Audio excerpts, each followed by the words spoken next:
Hello and welcome to Wolfe's Mystery, where every story feels like a conversation. Over a warm cup of coffee today, I bring you a brand new Nero Wolfe mystery, filled with twists, clues, and clever deductions. Make yourself comfortable. Let's unravel the case together, and if you'd like, leave a quick comment and tell me where you're joining from. It's always a pleasure to know where our little detective community is tuning in. From now, let's get started. Chapter 1. The Stranger at the Door.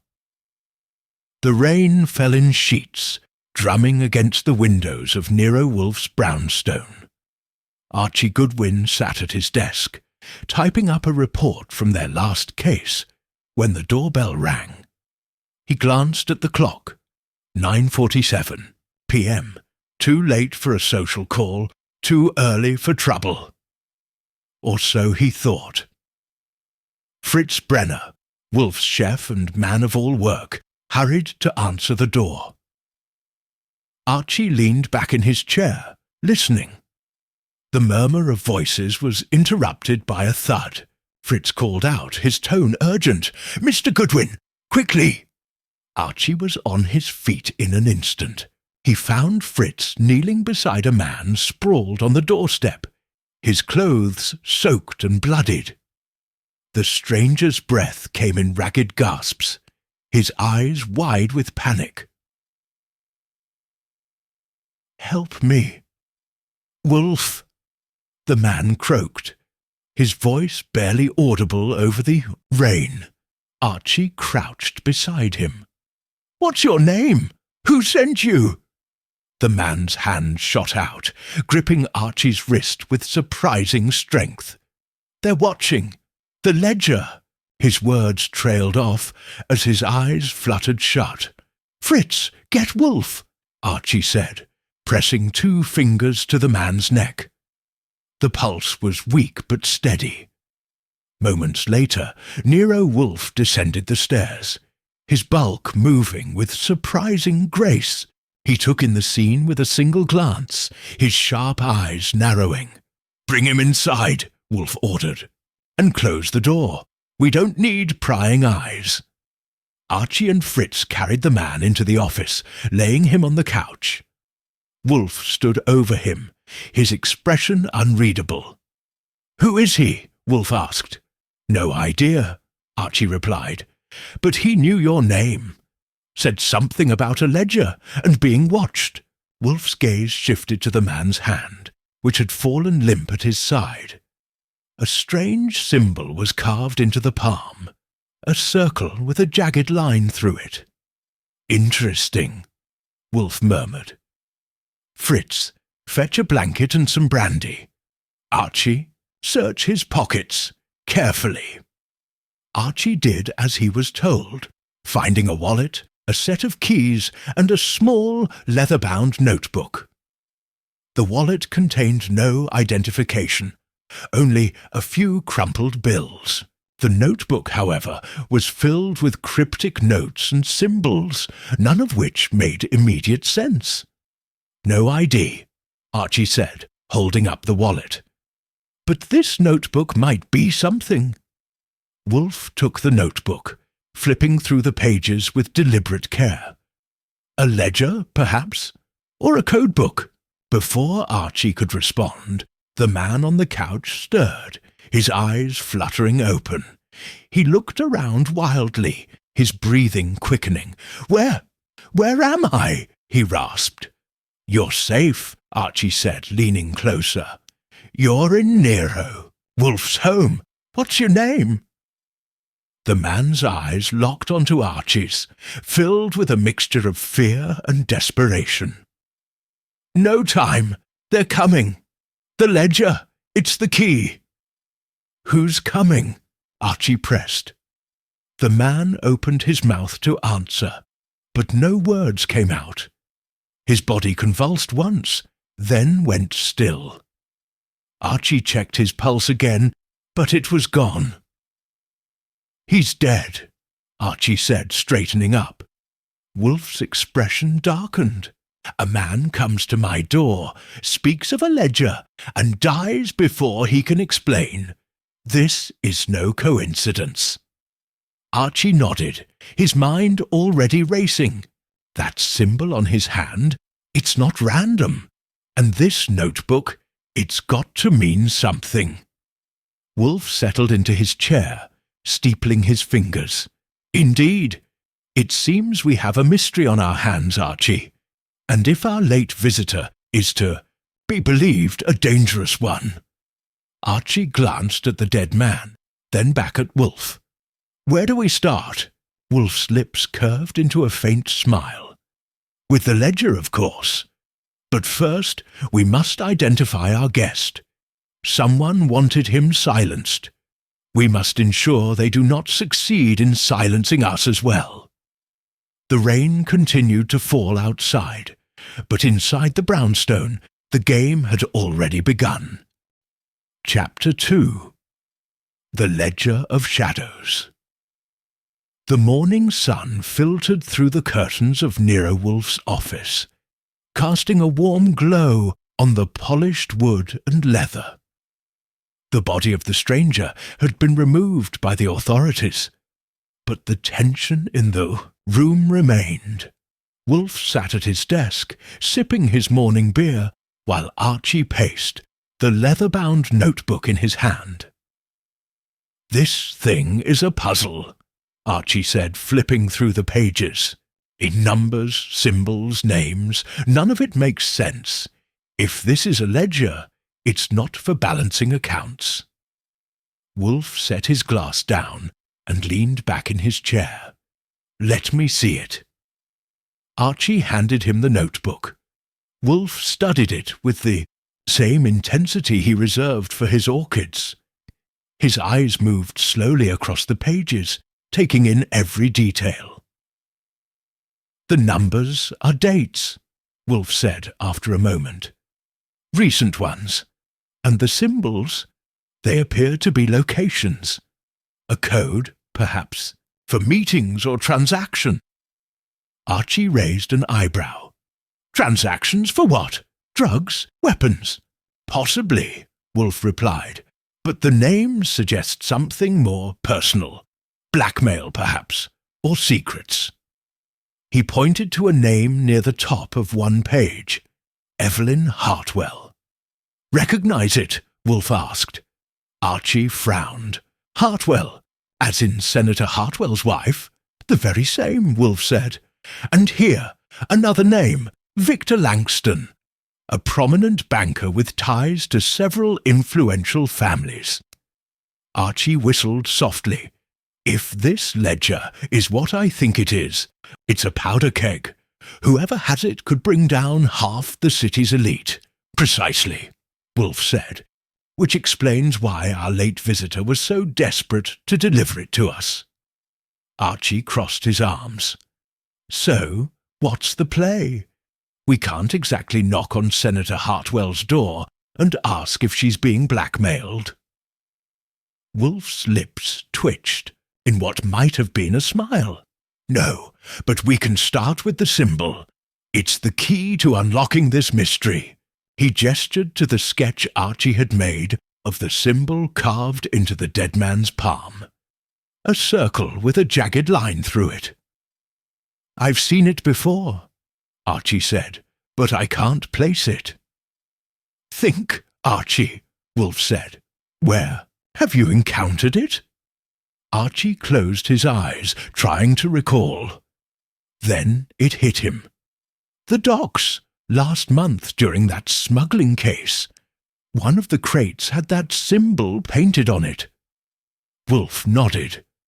"Then that is where we begin. The docks are a nexus of activity, legal and otherwise. If our symbol has meaning, someone there will know it." Archie grabbed his coat. "I'll head down there now. Anything specific I should look for?" "Discretion," Wolfe said. "Whoever killed our visitor will be watching. Do not underestimate them." Archie smirked. "When do I ever?" As he left the brownstone, Archie couldn't shake the feeling that they were stepping into something far bigger than they realized. The ledger was more than a list of names. It was a weapon. And someone was willing to kill to keep it hidden. Chapter 3. The Poisoned Tea. The docks were alive with activity. Sailors unloading cargo, merchants haggling over prices, and the occasional shout of a foreman directing traffic.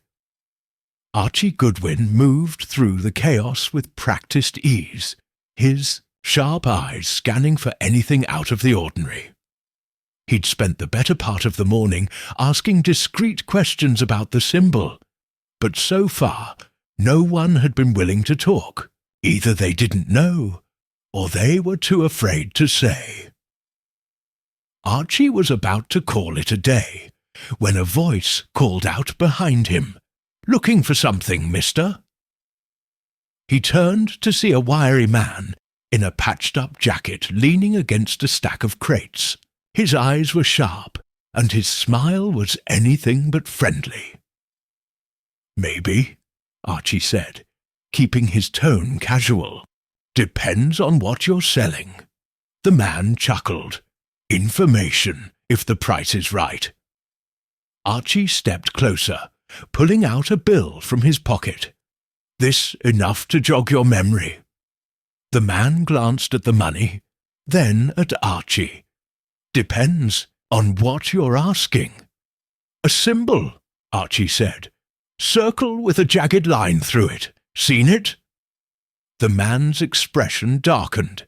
He glanced around nervously before leaning in. "You don't want to mess with that. People who ask too many questions, they tend to disappear." "I'll take my chances," Archie said. "What do you know?"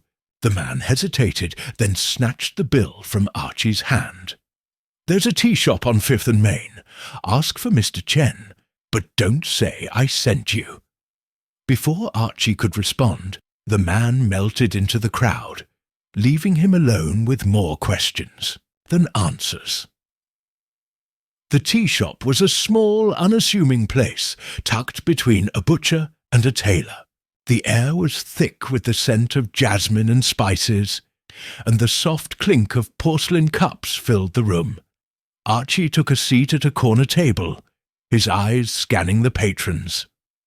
A waiter approached, his expression polite but guarded. "What can I get you, sir?" "I'm looking for Mr. Chen," Archie said. The waiter's eyes flickered with something, fear, maybe, before he nodded. "One moment, please." A few minutes later, an elderly man with a long grey beard emerged from the back room. He moved with a quiet grace, his eyes sharp and calculating. "You asked for me," Mr. Chen said, his voice low. "I did," Archie replied. "I'm looking for information about a symbol. A circle with a jagged line through it." Mr. Chen's expression didn't change, but his hands tightened around the teapot he was holding. "That is a dangerous symbol. Why do you seek it?" "Let's just say I'm curious," Archie said. Mr. Chen studied him for a moment, then poured a cup of tea and slid it across the table. "Drink. Then we will talk." Archie hesitated. Something about the way Mr. Chen was watching him made his instincts scream. But he couldn't afford to offend the man, not when he might have answers. He lifted the cup to his lips and took a sip. The tea was bitter, with an aftertaste that made his throat burn. "Now," Mr. Chen said, "what do you wish to know?" Archie opened his mouth to respond, but the words caught in his throat. His vision blurred, and the room began to spin. He tried to stand, but his legs gave out beneath him. The last thing he saw before everything went black was Mr. Chen's face, cold and impassive as he whispered, "You should not have come here." Chapter 4. The Vanishing Witness. Archie. Goodwin's world was a blur of pain and confusion. His head throbbed, and his limbs felt like lead. He tried to move, but his body refused to obey. Slowly, his senses began to return. The faint smell of mildew, the sound of dripping water, and the cold, hard floor beneath him. He opened his eyes, squinting against the dim light. He was in a small, windowless room, the walls lined with crates and barrels. A single bulb swung from the ceiling, casting eerie shadows. "Finally awake," a voice said. Archie turned his head, wincing at the effort. A man stood in the corner, his arms crossed and a smirk on his face. He was tall and broad-shouldered, with a scar running down his left cheek. "Where am I?" Archie croaked, his throat dry and raw. "Somewhere no one will find you," the man replied. "You've been asking too many questions, Mr. Goodwin. That's not good for your health." Archie struggled to sit up, but the man stepped forward, pressing a foot against his chest and forcing him back down. "Don't bother," the man said. "You're not going anywhere." Archie's mind raced. He needed to buy time, to figure out a way out of this. "If you're going to kill me, at least tell me why. What's so important about that symbol?" The man laughed, a harsh, grating sound. "You think you're clever, don't you? But you're in over your head. That symbol, it's a warning, and you didn't listen." Before Archie could respond, the door creaked open and another man entered. This one was older, with a sharp, calculating gaze. He studied Archie for a moment, then nodded to the first man. "Get him up," the older man said. "We don't have much time." The scarred man grabbed Archie by the arm and hauled him to his feet. Archie's legs wobbled, but he managed to stay upright. "Who are you?" Archie demanded, his voice stronger now. The older man ignored him, turning to the scarred man instead. "Take him to the van. We'll deal with him later." As the scarred man dragged Archie toward the door, a sudden noise outside made them both freeze. It was the sound of footsteps, quick and purposeful. "What's that?" the scarred man asked, his grip tightening on Archie's arm. The older man frowned. "Stay here. I'll check it out." He stepped out of the room, closing the door behind him. Archie seized the opportunity. Summoning all his strength, he drove his elbow into the scarred man's ribs. The man grunted in pain, his grip loosening just enough for Archie to break free. A struggle ensued, but Archie's training kicked in. He landed a solid punch to the man's jaw, sending him stumbling back. Before the man could recover, Archie grabbed a nearby crate and swung it with all his might. The man went down, unconscious. Breathing heavily, Archie glanced at the door. He needed to get out of here before the older man returned. He searched the scarred man's pockets, finding a set of keys and a small folded piece of paper. He unfolded it quickly, his eyes scanning the contents. It was a list of names, some crossed out, others circled. One name stood out, Evelyn Hartwell. Archie pocketed the paper and moved to the door, listening for any sign of the older man. Hearing nothing, he opened the door a crack and peered out. The hallway was empty. He slipped out, moving as quietly as possible. The building was a maze of corridors and rooms, but Archie's instincts guided him toward the exit. He was almost There, when he heard voices ahead. He's gone, the older man shouted. Find him! Archie ducked into a nearby room, his heart pounding. He needed a plan, and fast. Chapter 5. The Clockmaker's Confession, Archie. Goodwin slipped out of the building unnoticed, blending into the bustling streets of New York. His head still throbbed from the poison, and his muscles ached from the fight, but he couldn't afford to stop. He needed to get back to Wolfe, and fast. He flagged down a cab and gave the driver the address of the brownstone.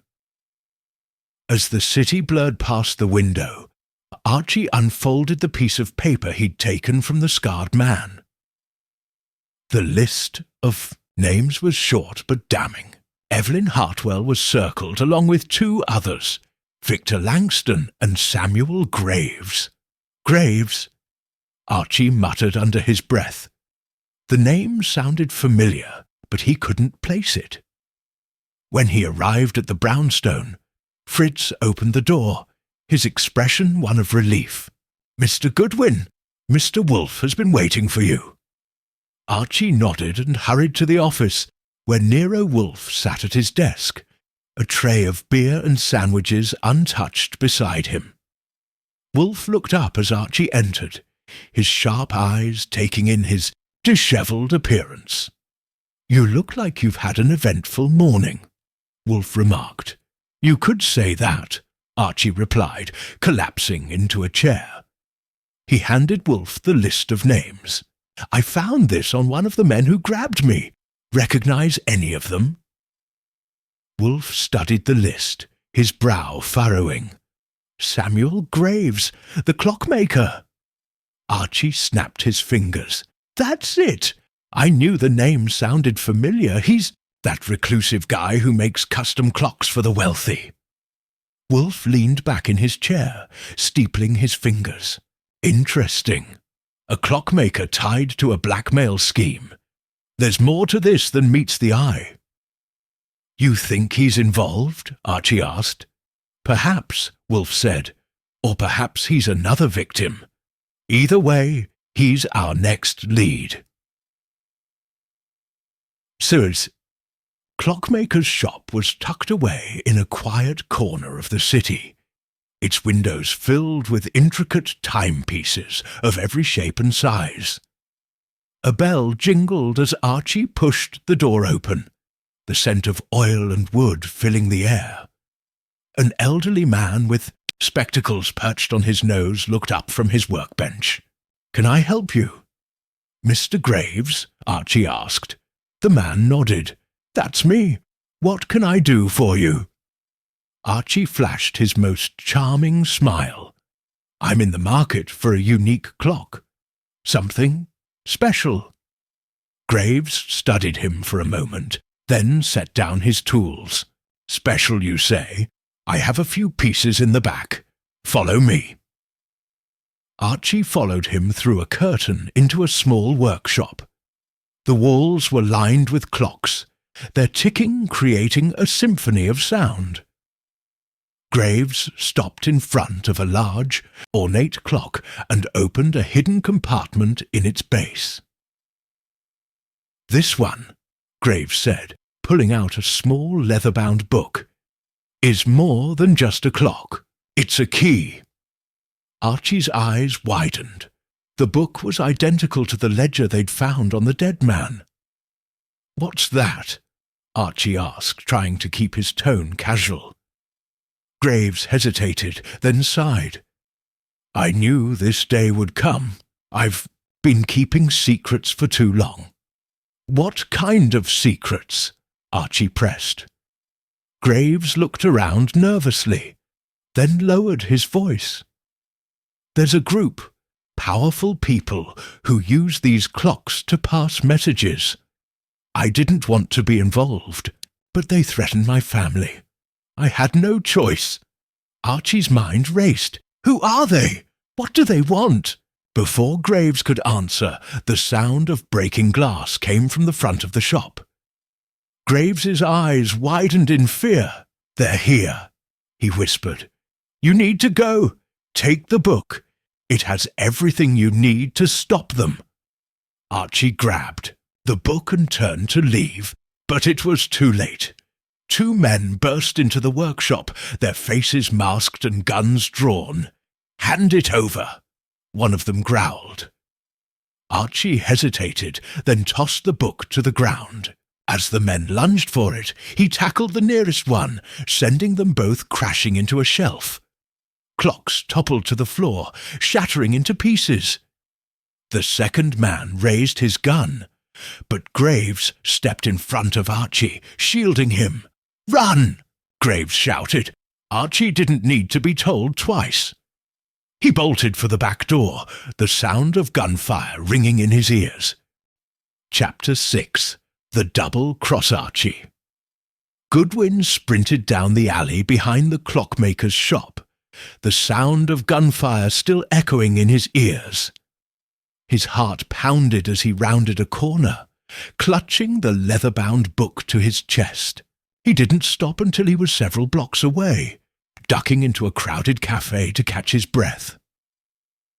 He ordered a coffee and found a seat in the corner, his mind racing. The clockmaker's confession had confirmed their suspicions. There was a powerful group using these clocks and ledgers to communicate. But who were they, and what did they want? Archie opened the book and flipped through the pages. Like the first ledger, it was filled with coded entries, names, and dates. But there was something new. A list of locations, each marked with a symbol. One of them stood out, the Blackthorn Club. Archie frowned. The Blackthorn Club was an exclusive social club for the city's elite. If the group was using it as a meeting place, they had connections in high places. He pulled out his notebook and began transcribing the most important details. As he worked, a familiar voice interrupted his thoughts. "Fancy meeting you here." Archie looked up to see Inspector Cramer standing over him, his expression a mix of surprise and suspicion. "Cramer," Archie said, forcing a smile, "what brings you to this part of town?" "I could ask you the same question," Cramer replied, sliding into the seat across from him. "You look like you've been through the ringer." Archie shrugged. "Just another day on the job." Cramer's eyes narrowed. "Cut the act, Goodwin. I know Wolfe's been poking around in something big, and now I find you here, looking like you've been in a fight with a book full of secrets. Care to explain?" Archie hesitated. Cramer was a good cop, but he wasn't sure how much he could trust him. Still, they needed all the help they could get. "We're onto something," Archie said finally. "A blackmail ring, maybe more. They're using coded ledgers and clocks to pass messages. We think they've got ties to the Blackthorn Club." Cramer's expression darkened. "The Blackthorn Club? That's not good. If they've got people in there, they've got power." "Exactly," Archie said, "which is why we need to move carefully." Cramer nodded. "I'll look into it. But if Wolfe's involved, you'd better keep me in the loop. No more lone wolf antics." Archie smirked. "No promises."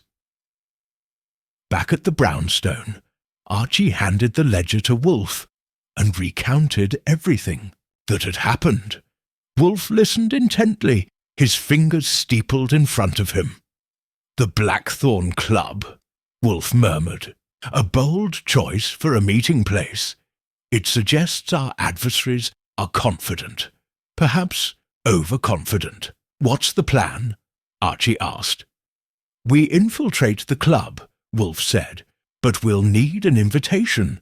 Fortunately, I have a contact who can arrange it." Archie raised an eyebrow. "Who?" Wolfe's lips curved into a faint smile. "An old acquaintance. She owes me a favour." Before Archie could press further, the phone rang. Fritz answered it, then turned to Wolfe. "It's Inspector Cramer, sir." Wolfe took the call, his expression growing more serious with each passing moment. When he hung up, he turned to Archie. "There's been a development," Wolfe said. "Samuel Graves is dead." Archie's stomach dropped. "What happened?" "A car accident," Wolfe replied. "But Cramer suspects foul play. It seems our adversaries are tying up loose ends." Archie clenched his fists. "We need to move fast. If they're willing to kill to protect their secrets, no one's safe." Wolfe nodded. "Agreed. But we must proceed with caution. One misstep, and we could find ourselves in grave danger." Chapter 7. The Auction of Death. The Blackthorn Club was a fortress of old money and older secrets. Its ivy-covered walls and wrought-iron gates exuded an air of exclusivity, but Archie Goodwin knew better. Beneath the polished surface lay a world of corruption and deceit. Thanks to Wolfe's old acquaintance, Archie had secured an invitation to the club's annual charity auction. The event was a who's who of New York's elite, making it the perfect cover for their investigation. Archie adjusted his tie in the mirror of the club's lavish foyer. His reflection sharp in the dim light, he looked every bit the part of a wealthy socialite. But his mind was focused on the task at hand. The auction was already underway when Archie entered the grand ballroom. Crystal chandeliers cast a soft glow over the crowd, their laughter and chatter filling the air. A row of items sat on display at the front of the room, each one more extravagant than the last. Archie scanned the room, his eyes landing on a familiar face, Evelyn Hartwell. She stood near the back, her expression tense as she whispered to a man Archie didn't recognize. "Interesting," Archie murmured to himself. He made his way through the crowd, nodding politely to the other guests. As he approached Evelyn, he overheard snippets of her conversation. "Too risky," the man was saying. "If they find out—" "They won't," Evelyn interrupted. "Not if we stick to the plan." Before Archie could get closer, the auctioneer's voice boomed through the room. "Ladies and gentlemen, our next item is a rare piece of history. A 17th century pocket watch, said to have belonged to a French nobleman." Archie's attention snapped to the stage. The pocket watch was ornate, its gold casing engraved with intricate patterns. But what caught his eye was the symbol on the back, a circle with a jagged line through it. "The bidding starts at $10,000, the auctioneer announced. Archie's mind raced. This was no ordinary watch. It was a message, a key, or both. He needed to get his hands on it. The bidding was fierce, with several guests vying for the watch. Archie waited until the last moment, then raised his paddle. $50,000, he called out. The room fell silent. All eyes turned to him, including Evelyn's. Her expression was unreadable, but Archie could sense her unease. "Sold," the auctioneer declared. As the crowd erupted into applause, Archie made his way to the stage to collect his prize. But before he could reach it, a commotion broke out near the back of the room. "Someone call a doctor!" a voice shouted. Archie turned to see a man slumped in his chair, his face pale and his breathing laboured. It was the man Evelyn had been speaking to. Chaos erupted as guests crowded around, their voices rising in panic. Archie pushed his way through, his instinct screaming that this was no coincidence. By the time he reached the man, it was too late. He was dead, his glass of champagne still clutched in his hand. Archie's eyes met Evelyn's across the room. She looked shaken, but not surprised. Before he could approach her, she turned and disappeared into the crowd. Back at the brownstone, Archie handed the pocket watch to Wolfe and recounted the events of the evening. Wolfe examined the watch carefully, his expression thoughtful. "A poisoned drink," Wolfe murmured. "A bold move, even for them." "What do you think the watch means?" Archie asked. Wolfe opened the casing, revealing a hidden compartment. Inside was a small piece of paper, folded neatly. He unfolded it and read the message aloud. "The final piece is in the garden. Midnight." Archie frowned. "What garden? And what final piece?" Wolfe's lips curved into a faint smile. "I believe we're about to find out." Chapter 8. The Cipher Unlocked. The brownstone was quiet, the only sound the soft ticking of the ornate pocket watch as it lay on Nero Wolfe's desk. Wolfe sat in his chair, his eyes closed, and his fingers steepled in front of him. Archie Goodwin paced the room, his mind racing with questions. "Midnight," Archie said, breaking the silence. "That's less than 2 hours away. What garden are they talking about? And what's the final piece?" Wolfe opened his eyes and leaned forward, picking up the pocket watch. "The garden is likely the one at the Hartwell estate. Evelyn Hartwell's presence at the auction was no coincidence. She's involved in this, whether willingly or not." Archie frowned. "You think she's the one leaving these clues?" "Perhaps," Wolfe replied. "Or she's being used as a pawn. Either way, the final piece is there, and we must retrieve it." He turned the watch over in his hands, his sharp eyes studying the engraving. "The symbol on the back is more than just a mark. It's a cipher." Archie raised an eyebrow. "A cipher? How do you know?" Wolfe set the watch down and pulled out a sheet of paper. "The ledger entries we've seen so far follow a pattern. Dates, names, and symbols all interconnected. This symbol," he pointed to the circle with the jagged line, "is the key to unlocking the rest." He began writing, his pen moving swiftly across the page. Archie watched as Wolfe translated the cipher, his admiration for the man's intellect growing with each passing moment. "There," Wolfe said finally, pushing the paper toward Archie. "The message is clear." Archie read it aloud. "The final piece is in the garden. Midnight. Bring the ledger." "So they're expecting us," Archie said. "This could be a trap." "Undoubtedly," Wolfe replied. "But it's a trap. We must spring. The final piece is the missing link, the evidence we need to expose this conspiracy." Archie nodded. "What's the play?" Wolfe leaned back in his chair, his expression thoughtful. "We go to the garden, but not unprepared. You'll take the ledger and the watch.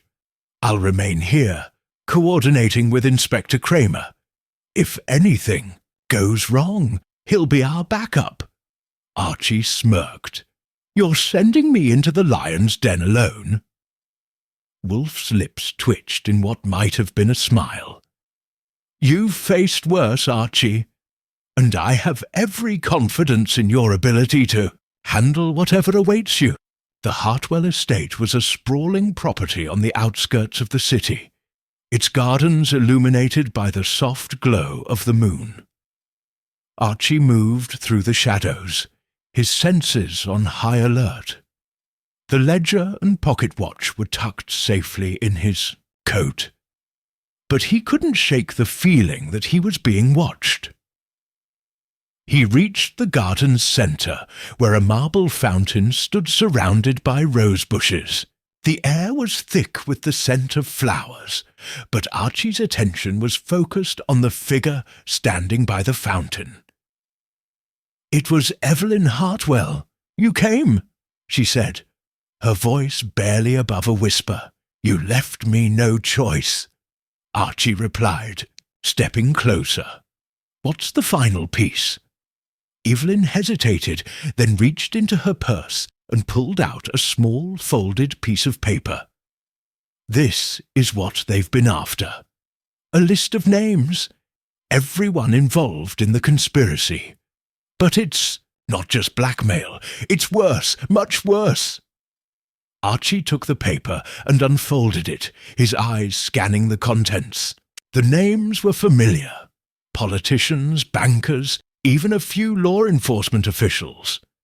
But what stood out was the note at the bottom. Operation Blackthorn. Phase 1 complete. "What's Operation Blackthorn?" Archie asked. Before Evelyn could answer, a shot rang out, shattering the stillness of the night. Archie dove for cover, pulling Evelyn down with him. "They're here," Evelyn whispered, her voice trembling. "They'll kill us both." Archie's mind raced. They were outnumbered and outgunned, but he had the ledger, the watch, and now the list. If he could just get them back to Wolfe. Another shot echoed through the garden, closer this time. Archie tightened his grip on the ledger and glanced at Evelyn. "Stay close," he said. "We're getting out of here." Chapter 9. The Ambush at the Docks Archie. Goodwin and Evelyn Hartwell moved through the shadows of the Hartwell estate, the sound of gunfire still ringing in their ears. Archie kept a firm grip on the ledger, the pocket watch, and the list of names, his mind racing as he formulated a plan. "We need to get to the docks," Archie said, his voice low. "There's a boat waiting there. It's our best chance to get this evidence to Wolfe." Evelyn nodded, her face pale but determined. "I know a shortcut. Follow me." She led him through a hidden gate and into a narrow alley, their footsteps echoing in the quiet night. The docks weren't far, but every second felt like an eternity. Archie's instincts screamed that they were being followed, but he didn't dare look back. When they reached the docks, the boat was right where Wolfe had said it would be. A small, unassuming vessel moored at the end of the pier.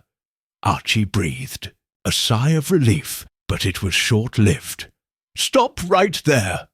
a voice called out. Archie turned to see 3 men emerging from the shadows, their guns trained on him and Evelyn. The leader was the scarred man from the clockmaker's shop, his smirk as menacing as ever. "Hand over the ledger," the man said, stepping closer, "and the list, or things are going to get messy." Archie glanced at Evelyn, then back at the men. "You're outnumbered," he said, bluffing. "Back off." The scarred man laughed. "You're the one outnumbered, Goodwin. Now hand it over." Archie's mind raced. He couldn't fight his way out of this, not with Evelyn in the line of fire. But he couldn't let them take the evidence either. "All right," Archie said, holding up his hands. "You win." He reached into his coat, pretending to pull out the ledger.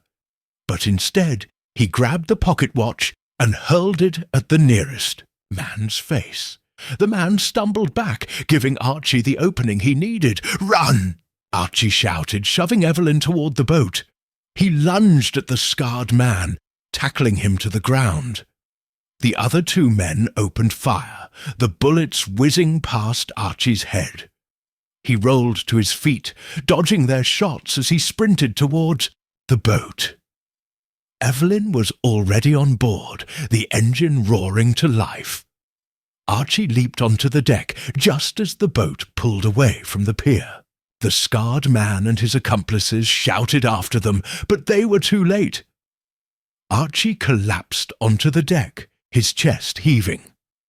Evelyn handed him a bottle of water, her hands trembling. "That was too close," she said. Archie nodded, his eyes on the receding dock. "Yeah, but we made it." Back at the brownstone, Wolfe was waiting.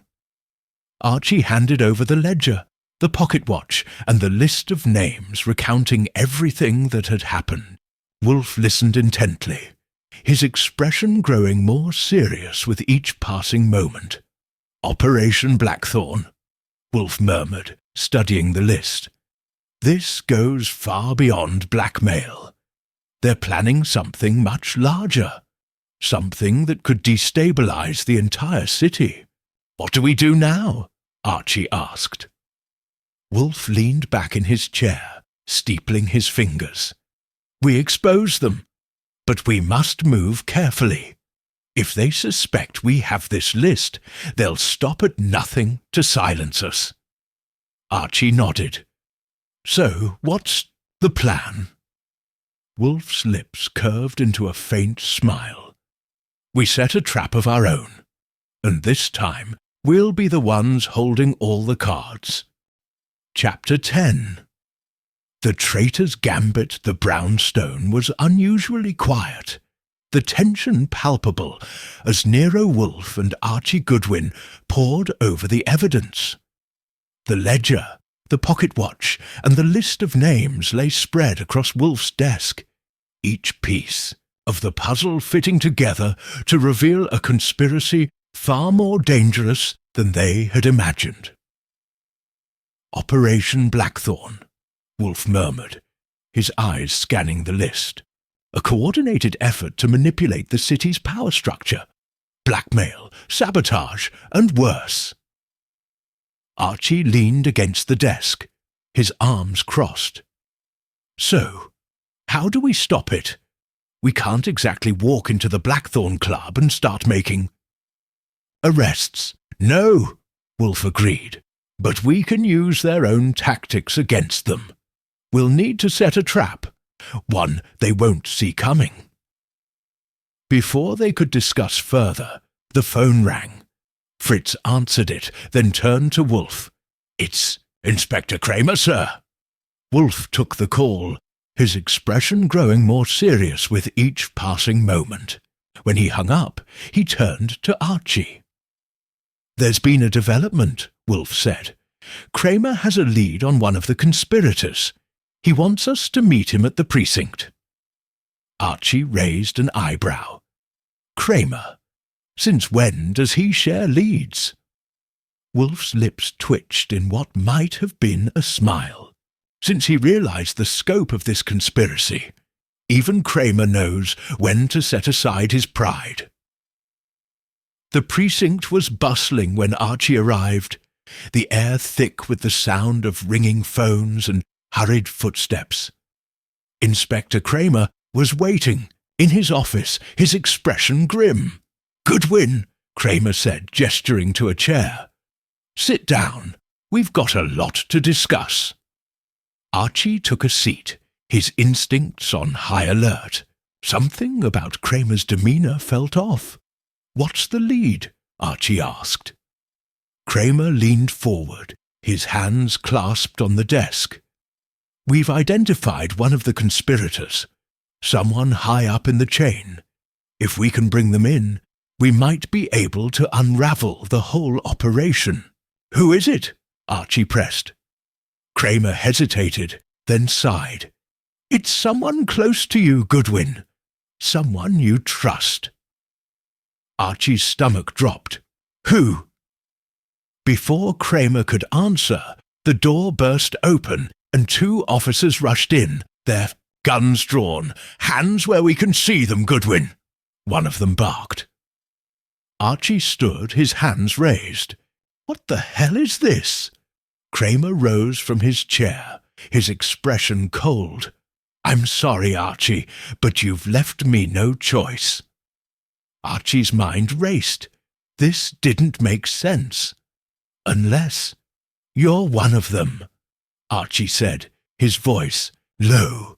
You're part of Operation Blackthorn. Cramer's lips curved into a faint smile. Smart as ever, Goodwin, but not smart enough.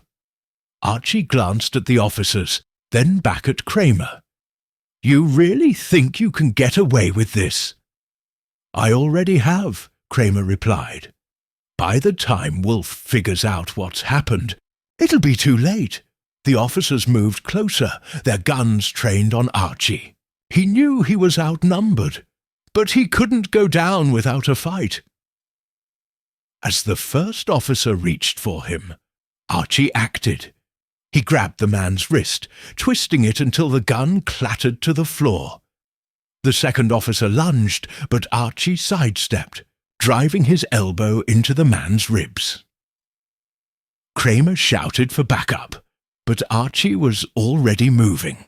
He grabbed the fallen gun and bolted for the door, his heart pounding. Back at the brownstone, Archie burst into the office, his chest heaving. Wolfe looked up from his desk, his expression one of mild surprise. Cramer's one of them, Archie said, his voice urgent. He tried to take me out. Wolfe's eyes narrowed. Interesting. It seems our adversaries are closer than we thought. Archie collapsed into a chair, his mind racing. What do we do now? If Cramer's involved, we can't trust anyone. Wolfe leaned back in his chair, steepling his fingers. On the contrary, Archie, this changes nothing. We proceed with the plan. But now we know who we're dealing with. Archie frowned. You're not worried? Wolfe's lips curved into a faint smile. Worry is a luxury we cannot afford. Now, let us prepare. The game is far from over. Chapter 11. The Mastermind's Move. The brownstone was on high alert. After Archie's narrow escape from Cramer's betrayal, Wolfe had ordered Fritz to lock down the house. The curtains were drawn, the doors bolted, and the phone lines monitored. Even the orchids in the plant room seemed to sense the tension, their vibrant colours muted in the dim light. Archie paced the office, his mind racing. Cramer's not just a pawn in this. He's too high up, which means the mastermind is someone even more powerful. Wolfe sat at his desk, his expression calm, but his eyes sharp. Indeed, and they will not stop until they have eliminated us. We must anticipate their next move. As if on cue, the phone rang. Archie and Wolfe exchanged a glance before Wolfe picked it up. Yes, Wolfe said, his voice steady. The voice on the other end was distorted, mechanical. You've meddled in affairs beyond your understanding, Mr. Wolfe. Return the ledger and the list, or the consequences will be severe. Wolfe's lips twitched in what might have been a smile. I'm afraid I cannot comply, but I am curious. Who am I speaking to? The voice chuckled, a cold, hollow sound. You'll find out soon enough. Enjoy your orchids while you can. The line went dead. Wolfe set the phone down and turned to Archie. They're coming, Wolfe said. Archie nodded, his hand instinctively moving to the gun holstered at his side. Let them come. We'll be ready. The attack came at midnight. The first sign was the sound of breaking glass from the front of the house. Archie was on his feet in an instant, his gun drawn. He moved to the window, peering through the curtains. 3 men, Archie whispered. Armed, Wolfe remained seated, his expression unreadable. Let them in. Archie turned, his eyes wide. What? Let them in, Wolfe repeated. We cannot fight them head on, but we can outthink them. Archie hesitated, then nodded. He moved to the door, unlocking it and stepping back into the shadows. The men entered cautiously, their guns sweeping the room. They moved with precision, their faces masked. "Where's Wolfe?" one of them growled. "Here," Wolfe said, his voice calm. The men turned, their guns trained on him. Wolfe sat at his desk, his hands resting on the armrests of his chair. Over the ledger," the leader said, stepping closer. Wolfe's lips curved into a faint smile. "I'm afraid I cannot do that." The man raised his gun. "Then you leave me no choice." Before he could pull the trigger, the room was plunged into darkness. Archie had cut the power, plunging the brownstone into shadow. Chaos erupted. The men shouted, their voices filled with panic. Archie moved through the darkness like a ghost, disarming one man with a swift kick and knocking another out cold. The leader stumbled, his gun firing wildly. Archie tackled him to the ground. The 2 men grappling in the dark. "Enough!" Wolfe's voice boomed. The lights came back on, revealing the scene. Archie had the leader pinned, his gun pressed to the man's temple. The other 2 men were unconscious, their weapons scattered across the floor. Wolfe stood by the light switch, his expression calm.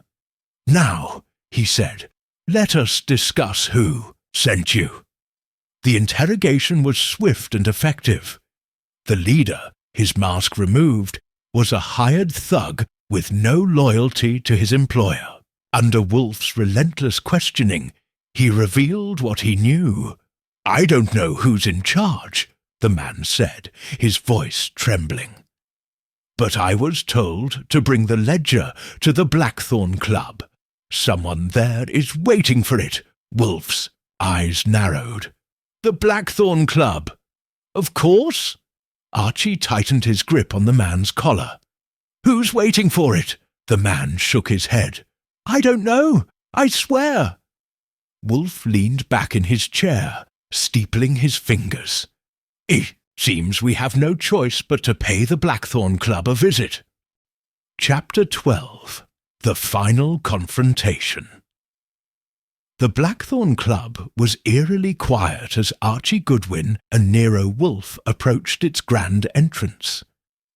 The usual bustle of the elite was absent, replaced by an unsettling stillness. The only sound was the soft crunch of gravel beneath their feet as they walked up the driveway. Archie adjusted his tie, his hand brushing against the gun holstered at his side. "You sure about this, Wolfe?" "Walking into the lion's den without backup." Wolfe's expression was calm, his eyes focused on the club's ornate doors. "We have no choice, Archie. This ends tonight." The doors swung open as they approached, revealing a dimly lit foyer. A man in a tailored suit stood waiting, his expression unreadable. "Mr. Wolfe," the man said, his voice smooth. "We've been expecting you." Wolfe inclined his head slightly. "Then you won't mind if we come in?" The man stepped aside, gesturing for them to enter. Archie followed Wolfe, his senses on high alert. The air inside was thick with tension, the silence oppressive. They were led to a grand ballroom, its chandeliers casting a soft glow over the empty space. At the far end of the room stood a figure, their back turned. "Welcome," the figure said, their voice familiar. Archie's eyes widened as the figure turned to face them. It was Victor Langston, the prominent banker whose name had appeared. "On the list, Langston," Archie said, his voice tight. "You're the mastermind behind all this." Langston smiled, his expression cold. "Mastermind? No, Mr. Goodwin. I'm merely a cog in the machine, but I'm the one you'll deal with tonight." Wolfe stepped forward, his hands clasped behind his back. "Operation Blackthorn, a conspiracy to manipulate the city's power structure. Ambitious but flawed." Langston's smile faltered. "Flawed? And why is that?" "Because you underestimated us," Wolfe replied, "and now your operation is unraveling." Langston's eyes narrowed. "You think you've won. You're outnumbered, outgunned, and out of time." As if on cue, a dozen armed men emerged from the shadows, their guns trained on Wolfe and Archie. Archie's hand moved to his gun, but Wolfe raised a hand, stopping him. "Patience, Archie," Wolfe said, his voice calm. Langston chuckled. "You always were a man of confidence, Wolfe, but even you can't talk your way out of this." Wolfe's lips curved into a faint smile. "Perhaps not, but I don't need to." Before Langston could respond, the sound of sirens filled the air. The doors to the ballroom burst open, and Inspector Cramer, the real Cramer, led a team of officers into the room, their guns drawn. "Freeze!" Cramer shouted. "You're all under arrest." Langston's expression turned to one of shock. "What is this?" Wolfe stepped closer, his eyes locked on Langston's. "A trap, Mr. Langston. One you walked right into." Archie grinned, holstering his gun. "You really thought you could outsmart Wolfe? That's cute." Langston's men hesitated, their guns lowering as the officers moved in.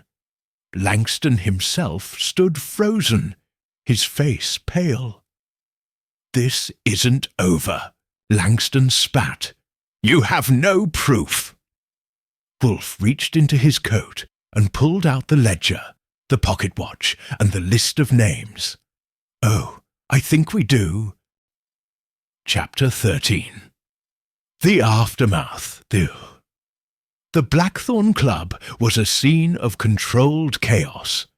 Victor Langston and his men were led away in handcuffs, their faces a mix of anger and disbelief. Inspector Cramer stood in the centre of the ballroom, barking orders to his officers as they secured the scene. Archie Goodwin leaned against a pillar, watching the proceedings with a satisfied smirk. "Not bad for a night's work," he said. Nero Wolfe stood nearby, his expression thoughtful. "Indeed, but the work is not yet done." Cramer approached them, his usual gruff demeanour softened by a hint of respect. "You did good, Wolfe. Langston's been a thorn in our side for years. But this is bigger than any of us thought." Wolfe inclined his head slightly. "Thank you, Inspector, but the credit belongs to Archie as much as to me." Cramer glanced at Archie, nodding. "Good work, Goodwin. You've got a knack for this." Archie grinned. "Just doing my job." As Cramer returned to his duties, Archie turned to Wolfe. "So, what now? Langston's in custody, but there's still a lot of loose ends." Wolfe's lips curved into a faint smile. "The loose ends will be tied up in due time. For now, we have done what we set out to do." The next morning the brownstone was quiet. Fritz served breakfast in the office, the aroma of fresh coffee and pastries filling the air. Archie sat at his desk, typing up the final report on the case. Wolfe, as usual, was engrossed in his orchids, his massive frame moving with surprising grace as he tended to the plants. "You know," Archie said, breaking the silence, "this might be one of our most dangerous cases yet." Langston was playing for keeps. Wolfe nodded, his attention still on the orchids. "Indeed. But danger is an inherent part of our work, Archie. It is what makes it stimulating." Archie chuckled. "Stimulating, that's one way to put it." He leaned back in his chair, his mind wandering to the events of the past few days. The dead man at their doorstep, the coded ledger, the poisoned tea, the ambush at the docks, and finally the confrontation at the Blackthorn Club. It had been a whirlwind, but they'd come out on top. "You think this is really over?" Archie asked. Wolfe turned to face him, his expression thoughtful. "For now, yes. But the world is full of mysteries, Archie. And where there are mysteries, there will always be work for us." Archie smiled. "I'll drink to that." He raised his coffee cup in a mock toast, and Wolfe, ever so slightly, raised his own.